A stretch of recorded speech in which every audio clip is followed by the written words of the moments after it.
അടിമാലി മേഖലയിലെ വിവിധ ക്ഷേത്രങ്ങളിൽ കർക്കിടക വാവ് ബലിതർപ്പണ ചടങ്ങുകൾ നടന്നു. പിതൃക്കളുടെ സ്മരണയിൽ ബലിതർപ്പണ ചടങ്ങുകൾക്കായി വിശ്വാസികളുടെ വലിയ തിരക്കാണ് അനുഭവപ്പെട്ടത്.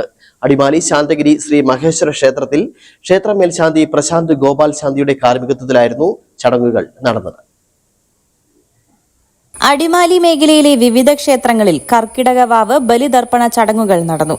പിതൃക്കളുടെ സ്മരണയിൽ ബലിതർപ്പണ ചടങ്ങുകൾക്കായി ഭക്തജനങ്ങളുടെ വലിയ തിരക്കാണ് അനുഭവപ്പെട്ടത്.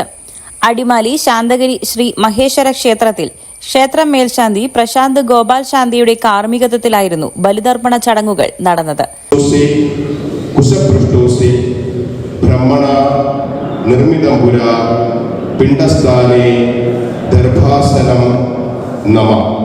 പിതൃതർപ്പണ ചടങ്ങുകൾക്കായി വേണ്ടുന്ന വിപുലമായ ക്രമീകരണങ്ങൾ ക്ഷേത്രത്തിൽ ഒരുക്കിയിരുന്നു.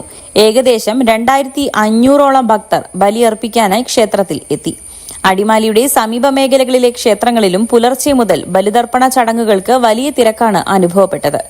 കർക്കിടക വാവിന് ബലിയിട്ടാൽ പിതൃക്കൾക്ക് ആത്മശാന്തി ലഭിക്കുമെന്നാണ് വിശ്വാസം. തലേ ദിവസം വ്രതമെടുത്ത് ഈറനണിഞ്ഞ് മരിച്ച് മൺമറഞ്ഞുപോയ പിതൃക്കളെ മനസ്സിൽ സങ്കല്പിച്ച് ഭക്തിപുരസരം ബലിയിടും. എള്ളും പൂവും ഉണക്കലരിയും ഉൾപ്പെടെയുള്ള പൂജാദ്രവ്യങ്ങൾ കൊണ്ടാണ് ബലിതർപ്പണം നടത്തുന്നത്. അടിമാലി മേഖലയിലെ മുനീറ മഹാദേവ ക്ഷേത്രം, 1000 ഏക്കർ കൈവല്യാനന്ദപുരം സുബ്രഹ്മണ്യസ്വാമി ക്ഷേത്രം, മാങ്കടവ് ദേവീക്ഷേത്രം, തോണിപ്പാറ ധർമ്മശാസ്ത്ര ക്ഷേത്രം, ചാറ്റുപാറ ദേവീക്ഷേത്രം തുടങ്ങി വിവിധ ക്ഷേത്രങ്ങളിലും ബലിതർപ്പണ ചടങ്ങുകൾ നടന്നു. News bureau, Adimali.